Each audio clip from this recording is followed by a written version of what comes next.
doo doo shooba dooba dooba doop shooba boo shooba dooba dooba dooba shooba doo dooba dooba dooba dooba shooba doo dooba dooba dooba dooba shooba doo dooba doo. Hey, we're rolling. Ha.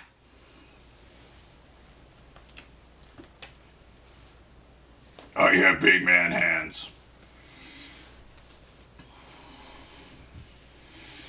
Greetings, one and all, and welcome to Week 3 edition of the Johnny Vegas Show. We got a lot of great games today, so let's not dawdle. Here are my picks. We're going to start off with one of the most storied rivalries in the entire BPFFL, and that is the Slaughterhouse versus the Terror. Now, normally I get very excited over rivalry games, but this time, not so much. The reason being is the Slaughterhouse has no running game this week.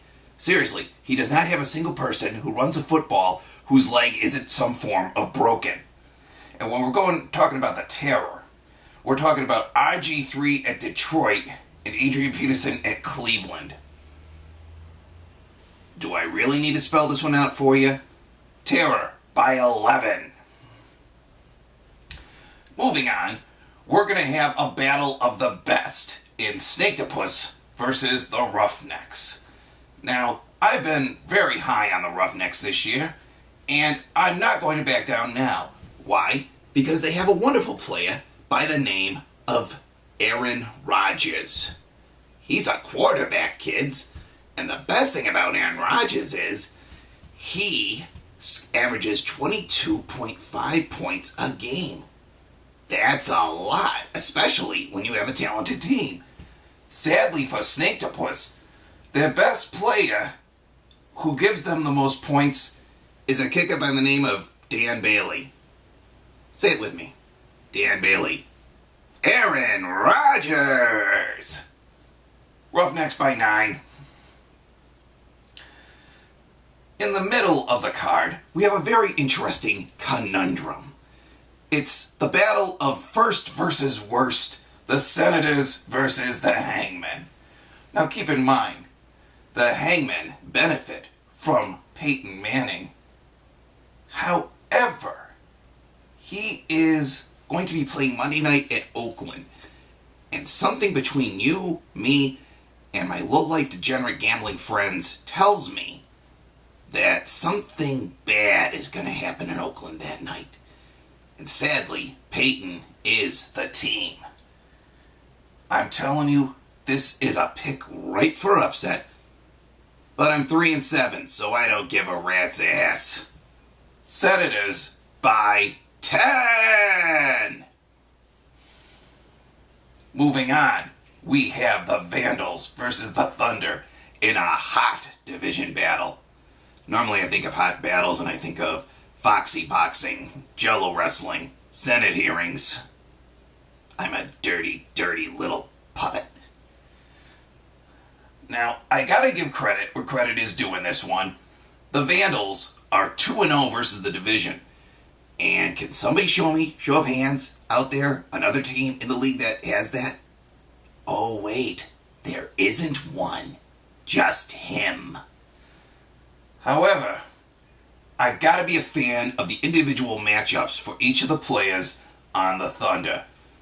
If you look at it statistically, which I do a lot of, these peepers on my eyes aren't just for me looking good.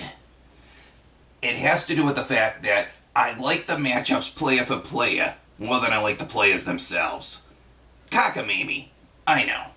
But I'm taking the Thunder by 14 points.